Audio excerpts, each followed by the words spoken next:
The Tesla squeeze continues. If you are somebody who has been trading this stock basically since the beginning of June, it has been a very hard time to be focusing on this. Number one, because price action is just sitting sideways. We've been covering this wedge for the past couple of weeks, and we know that nothing sizable is going to happen here unless we end up breaking this smart money zone support at $300, or we end up breaking these smart money resistances between $340 to $350.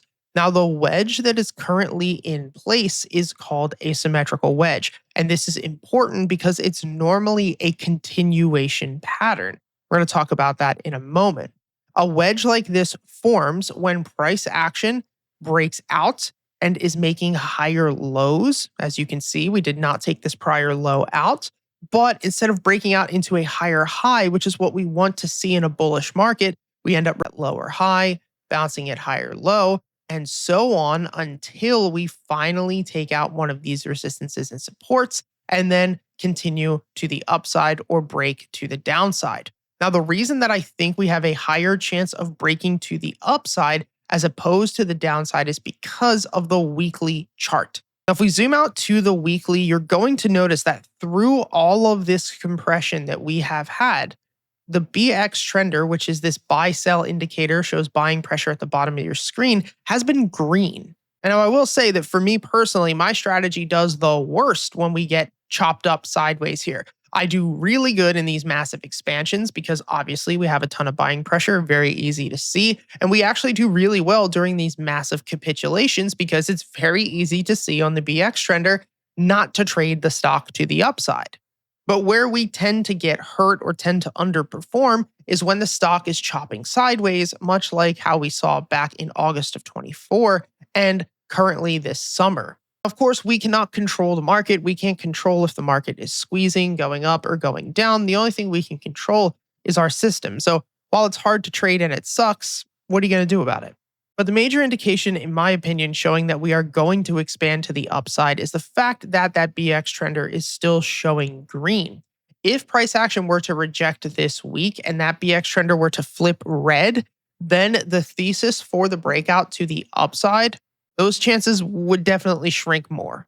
But as long as this holds green, I think the breakout is going to happen to the upside.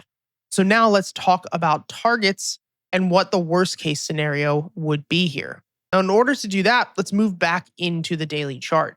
There are two main zones and two major areas that we're going to be watching. The first is going to be the macro institutional buy zone. We talked about all those smaller time frame buy zones here at 289, 300, but the bigger the time frame, the more important the buy zones are and the more important these institutional sell zones are. So in this case, if we were to sweep that $340 level, break the previous smart money zones we just talked about, then there's a very high chance that we are running right up to $420, potentially even $440. From there, that would be our next area of potential rejection.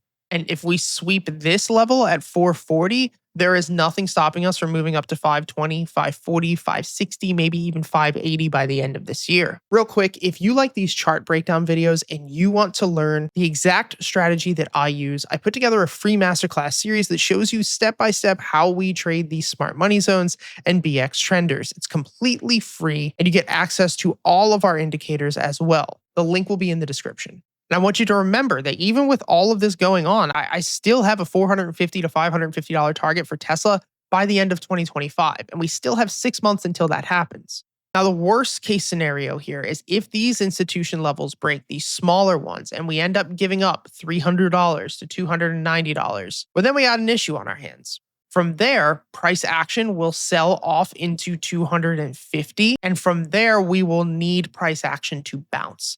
If this smart money level does not hold, then we have a serious issue on our hands.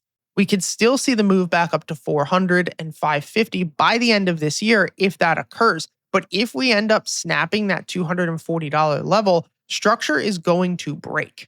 And from there, we could continue to make our way down to worst case $198, which would definitely change my target for 2025 and would definitely change how long I think it would take for price action to move back up to all-time highs.